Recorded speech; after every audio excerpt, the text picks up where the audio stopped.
But toyongerayo n'emboozi ezikoze amawulire olunaku oba ku weekend oba week ewedde. Before I go there, njagala okusooka okwebaza gwena yakatwegattako ku the first show, especially those that are watching us live on Facebook. Thank you so very much for doing that, and those that are watching us live on YouTube. Namwe abali mu offices za mwenga mwakatuuka and you chose to hold your remote and then look for STV. Thank you so very much. Even those that are watching us live on your tabs, muli mu traffic, and then you chose to watch STV. Thank you so very much for doing that. Now, tujjukira nti nga nya 4th of September 2020 waliwo NRM primaries, okay? Twerabira obuvuyo bwonna obwalimu katwagenda maaso. Waliwo ababagwa, or those that fell out from the primaries as losers.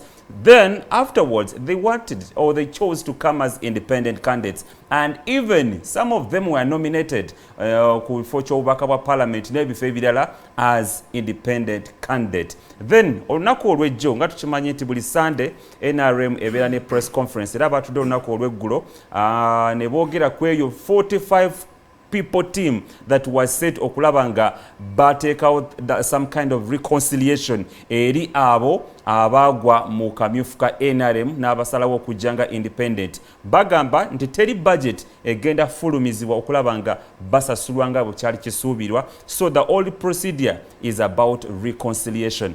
Tariq, you've been following up keenly, and Latifa, you followed up on Captain Mike Mukula. You followed up on Honorable Godfrey Chiwanda Subi. Which other person? The speaker. The speaker is part of the team. 47 team, yes. There is there is Gaddafi Nasuru. There is Band.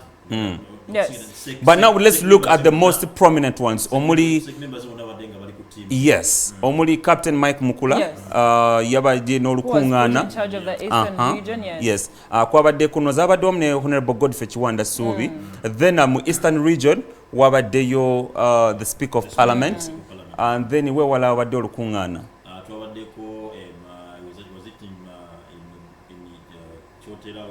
The thing about this allocation is that Olaba, each of the 47 people, Baba there were more than 3 districts each to man and make sure they deal with the reconciliation in these districts. Now, Olaba, part of the districts that have become stubborn and have totally refused the reconciliation exercise is the Eastern region, Bugisu region to be precise. Bagambie, we are not going to allow to come back and support the people who went through, because they have complained about vote rigging. Nebagamba, the election primaries were not free and fair, and they were marred with violence. Tuganye, and we are not going back to support these people. We're going to stay as independents, although we will be lying on the president NRM side. Now, one thing that we failed to define, as both the opposition and to our agenda as independents, we failed to define the word independent. Now, independent only means that you're not standing towards the opposition and you're not standing towards the NRM. Any other there you've party. Declared yourself as an independent. Now, what Janogamba, and I'm an independent, but I'm supporting Yoweri Kaguta Museveni, and I'm getting votes for him. When I'm independent, I'm supporting FDC or NUP. Then you're not making any sense to some of us who are the voters out there who are thinking, by the time you make up your mind as standing for independent, you meet it as independent and don't disturb us with I'm lenient to President Museveni. You had the chance to compete in the primaries, no gua. You get it? So here's the position. And for NRM to actually put money worth how much? 1.7 million to man this whole exercise, and 100,000 for each person who is going to man this exercise, given that there are 47, it only shows you that, one, there's a lot of resources that is being used in an exercise which is now turning out to be useless. But Baganye to come back into the party, I like they that said clause. they're staying as independent. Yes. So it doesn't make sense. And it brings me, before we discuss this whole topic, Tariq and Chris, to the discussion of how Electoral Commission distributes the money to each of these political parties. For NRM to have that party, never because it's like this, seems like Balina said. You get it? They have a lot of money it's in to black use. and white. Now here's where I'm coming from. Obabalina sente nyingi. Why is it that we are getting the division of the money that Electoral Commission is supposed to divide to these political parties that have representation in the August House, that we're dividing in the means of annual representatives banji more August House. Of course NRM Medina representatives banji. But we also know that NRM is a very rich party given that they are the government right now. So how is it that NRM gets the biggest chunk of money? And then the other political parties, because they have very little representation, they get little money depending on that, and the ones that don't actually get money. Can we get to a point where to dividing as a center equally? Yeah, that argument came out, I think, last week. Actually, that's what the Constitution says. That's what it mandates, the Electoral Commission, to divide that money as it comes to them, okusinzira to which political party has more representatives in the August House. So maybe Chovalaba Rebecca Akasule Lumumba, Secretary General wa NRM, Yavude Nagamba, if other political parties want more money, then they should go to the parliament and amend that clause. Otherwise, the money still remains. That's the way to go. Zigena sigala nga zigabanyizibwa nga bwe kirina okubeera. Kati bwe twengerayo ku nsonga y'abano aba NRM. Cause omukyala akulira ebya ssente wa mu treasury mu NRM Honorable Rosemary Namayanja yavuddeyo n'akikakasa lwatu nti tetulina muntu n'omu gwe tugenda kuwa 10 wadde because there were rumors nti bano who chose to come as independents basuubira some kind of compensation from the government. So mchala yavuddeyo n'abakakasa nti you should only come out and change your mind and start supporting the party other than coming as independents. Wabula nabo bavuddeyo ne bakyanika lwatu nti babbibwa mu kalulu mu kamyufu ne bakola petitions zaabwe tezaawulirwa. They had over 400 petitions, didn't they? Yes, to deal with 4,400. About 400. To deal with. And that's a lot of petitions coming from a party like NRM. So, balumye wansi ne waggulu ne bagamba they are coming as independent candidates. Nekino, it leaves a question behind. Ngojeko chubanti kino, it's only within the NRM party. But it has also it has been witnessed in other political parties. Tulaba ababagwa mu NUP. Okay, they all chose to come as independent candidates. Chitegeeza chi, are political parties in Uganda still valid? Do they still make any sense or not? Mani ngasina bagenda ku validate ya political parties nachi. NRM ine engeri yezimbamu ekintu kyayo. Era egina funa nnyo obuzibu nti NRM yata sente mu politics.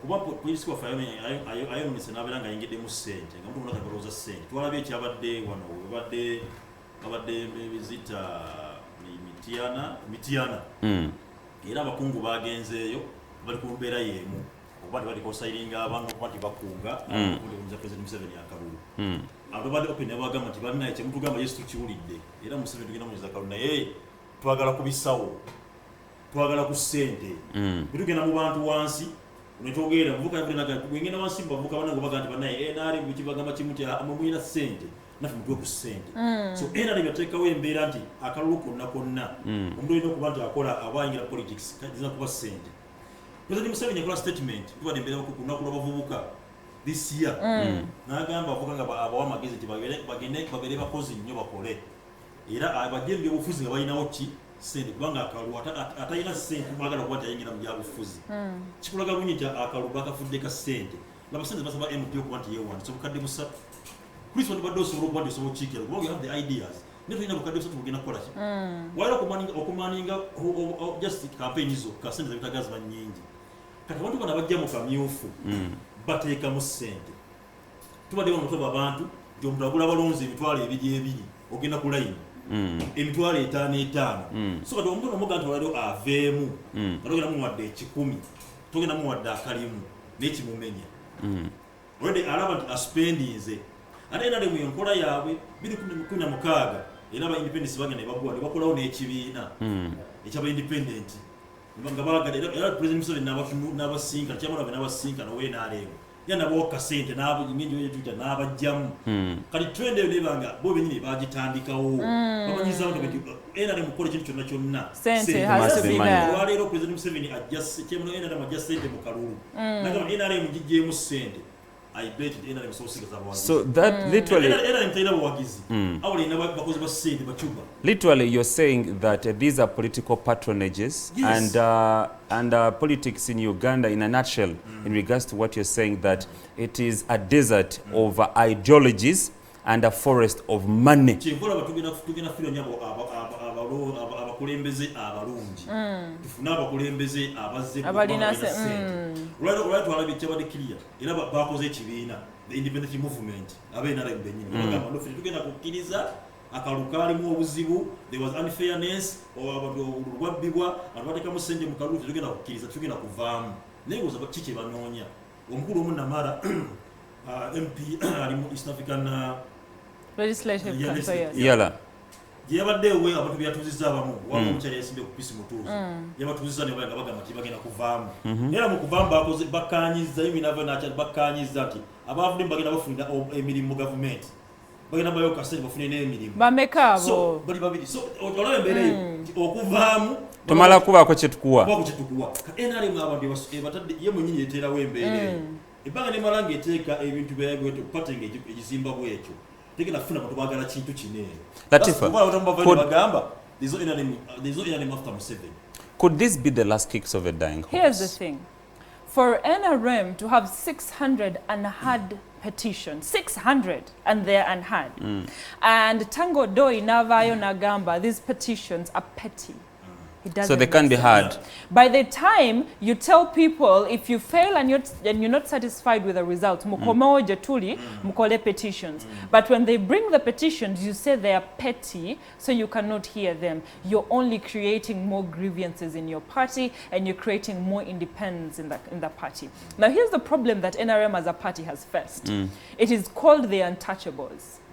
Weba today as NRM, they are trying to figure out how do we deal with the untouchables. Tulabia, the situation between Charity Kutesa and the situation between Sodo. We saw the Fred Mwesije case and what is going on with it. The question is NRM strong enough to deal with the untouchables, or it can't? Now, for any president who gets into government, Natula Musitia president, when they go through, walina abantu that is called untouchables. So wala kola chi bakwata, because they have been in the struggle with you. It's like Bobi wana jede na gamba. Joel Senyonyi was in the struggle with me. He has built, say, a house in the wetlands. So wala jimenya, because Joel was what? In the struggle, but Joel is wrong. Now this is the problem that NRM is facing. The decision they failed to make before Charles Sikuteza. Waliwo omukungu omu akalukamu kuba 2016 era n'abanga lwali bamukodde ku constituency naye nga constituency kalimu some counties nga bbiri naye because naye wakiri asigale eyo asigale eyo. You see, that is the problem now they are facing. Kati, they can't come up and say, by independence, we are going to punish you. Because there's Charity Kutesa and the president's brother, Abali Mukaluru, and they have gone as independent. How are you going to punish those ones? Please let me know. So until they take a stand, Bagambe, there is no untouchables. Until they take that stand, the party is not going to be respected, and they're not going to call for respect, regardless of how much money they have. And the moment you see that majority of the supporters of a party agenda for independence, you know there is a problem. That means you failed to manage your political party and you're running out of solutions for it. Their reconciliation thing has refused to work. What is their next move? Punishing them, because that is what they talked about in the CEC meeting. Now, how many people are they going to cut out to Tandika ku 600? Because those are the petitions. Those 600 bagena allow out of the party, right? Now, those 600 are the same people who are supposed to garner support for President Museveni in the political arena in the districts where they're in. Now, if they cut them off, how are they going to do that? What's the date today? 26th of October, yes. It's a Monday. You can mark my words. Sooner than later, they will be called in the State House. Sooner than later. Yakuwa example, Nagamba, it has happened before, and it will happen again. I made that statement. Was it last October primary? Independence independent. That's their Tesobola. support. Anyways, That is their okusinziira support. ku meeting ku press conference yabadde olunaku olw'eggulo, omukyala Rosemary Namayanja yavuddeyo n'akakasa lwatu nti they are going to fund all campaigns zaabo ababakwatira bendera, era n'atukakasa nti mu kalulu k'abavubuka abo bonna abeesimbawo okukiikira abavubuka babawa 15,500 okubajja just zibabeeremu, era n'agamba nti ne ku luno abo bonna abakutte bendera ya NRM bagenda kubanga babafandinga campaign zaabwe. Tukimanyi lwatu tiyavudde okwogera muwendo bazigenda beera ssente meka oba meka, naye nga tujjukira nti all the previous elections okuva mu 2016 2011 ne 2016 omukyala akiikira district ku member of parliament abadde nga afuna obukadde 30. Then n'akiikira chairman wa district, chairman LC5 abadde afuna obukadde meka 30. Kati tumanyi mwene embeera ya COVID-19 nga campaigns zigenda kubeera scientific, we don't know how much is going to be given, but this tale takes us back nti are they using the party money or government is money? Kyogirwa mu lwatu NRM ina ensawo yaayo, era spokesperson yembe natulaga nti bayina bawishers, bayina abawagizi baabwe bateekamu kasente. They even mu kwewandiisa NRM ekimanyi muli abantu balogenda mu kamyufu MP yagenda post MP omuyaka obukadde 2 Toto bakunganya 4.5 billion. Yeah, so sende bazirina sende gawa ndela tufatu gambe it's a mass party luddewo yese sibeto kumanga bina funding naye era omuntu ayagala okumanya mu Uganda yebuuza funding yeero kubanga tubona mu nsi yaffe Uganda zisinayo pate genda ba nti inawo a source wejja sente naye bwe waliyo party ezirina sente walabye DP nezivaawa kubanga njala tubere open tewali party twaganda ina source of income. Na NRM yagambye erina properties, erina money making projects, like they're actually dealing in properties kyebagambye, and that's where they get their money. Abali mu parliament babajjako 20%. Salaries babajjako kusente. Now that makes a lot of kati are you going to say DP but DP bajjawa sente kubanga DP ezze negamba one posters za candidates zaffe bonna we are printing the posters. Second, the money nomination fee is primaries as the parliamentary candidates zonna bazisasudde ne bagamba if Latifa Hamid you went no sasula sente zo jangu ne receipt we shall reimburse your money, so bafuna wezo sente awagira Bobi naye wa DP ate DP egera mu funding so bobanga buli okwata nojja nokwata flag ya party kitegeeza ofuse property ya party. Yes, the party has to take over inokulabirira kubanga supporting buli kimu. Yes, kitufu party political zifuna funding from outside nedola bingi. President yagamba agenda ku engaging into business like real estate. Ekimadenzija madenze mbuuza party zino watch tezikyusaamu kubanga abantu twebuuza nadaka nga ekiteekamu NRM bana Uganda baba 14 NRM ekusa states fund katwaliro kugundi ku budget gibade basaba supplementary bagamba sente zimu zigende mu state house eyo ate obukadde billion 450 billion zidate zidde mu miyoga. The miyoga project is coming from state house egena kujja ezemu kaseera kakalulu egena ezemu kaseera nga terina guideline lyawo ntereevu wabula bantu mukunganyemu awo tewakasenya mugende mukoleki so oli atulana mati ena nekwesanga ki nga tuya kubate nonya kalulu ebyo tetaga parties veyo zibedengane timanyi party ene ekola kino. They can sell t-shirts, they can do what babiranga manyi party fe what evoninga mu estate nga baganda tukola mirimu nga kino abantu balimo kubantu baseera babeera okubanga nokusabira kubeere kukome nti omuntu abazizenga mutuufu wa DP agenda kubanga afanningibwa bulungi from day one. Niyo oli abantu bagenda ne babonaabona ne bateeka sente mu kalulu kyandibadde kyamugera NRM olwaleero kuba disitulikiti aba independence niyo lwakuba nti ki abantu bateekamu sente zaabwe ku lwabwe niga abantu balina kye bakola ki. Anyway, before we do take a short break, you have managed to bring in a few comments. Eranga kanso kenzi some before tunabagenda mukumulamu. Valentino Enoch, thank you so much for watching. Ogambi, oh brother, morning, and sister Latifa, Ogambi otwagala nnyo webalire ddala kubeerako wamu ne banno bwoli nabaawo.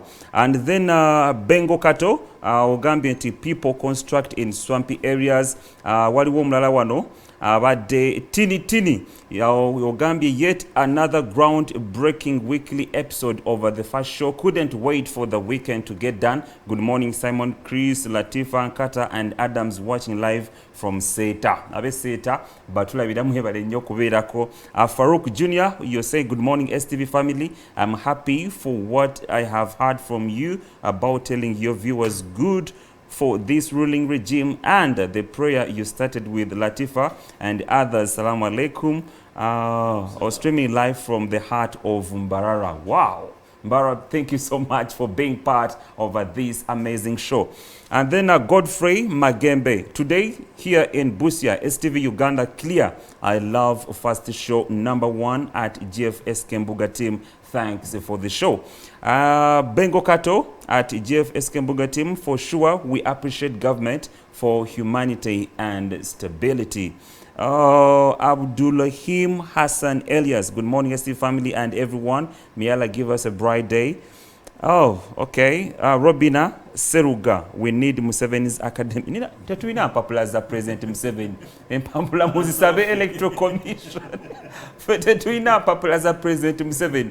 Mugende ku Facebook page ya Electoral Commission ba website. Mugemuti muweleze petition zamwe nga musaba empapula za Yoweri Kaguta Museveni, the president of this country.